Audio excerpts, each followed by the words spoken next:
The young girl spotted a delicate red bloom and froze in terror, hastily plucking it and burying it beneath the earth. In her village, the color red was strictly forbidden, a harbinger of doom. Should any trace of crimson appear, monstrous creatures would descend, leaving devastation in their wake. The villagers were also bound by another grim rule: never to venture beyond the village borders, lest they invite catastrophe upon themselves.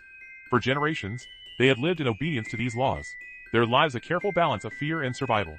Yet, one fateful day, a daring young man named James decided to challenge the village's dark superstitions. Cloaked in a vibrant yellow garment, he stepped beyond the village gates, collecting a handful of the forbidden red flowers. His bold act, however, unleashed a terrifying chain of events. That very night, strange occurrences began to unfold. Emily, the village watchman, was on duty when an eerie noise drifted upward from beneath the lookout tower.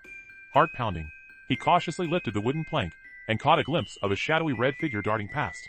Recognizing the danger, he sounded the alarm bell, its urgent toll echoing through the village streets.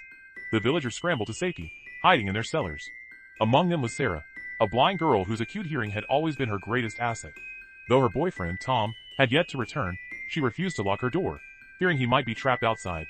As the night grew darker, a sinister presence crept closer, its glowing red eyes fixed on Sarah's cottage.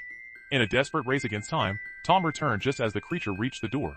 Grabbing Sarah by the hand, he pulled her inside, and they both fled to the safety of the cellar. The villagers prayed for dawn, their hearts heavy with dread. When morning came, however, the nightmare was far from over. Every door in the village bore the mark of the creature's revenge, sprayed with a sinister crimson.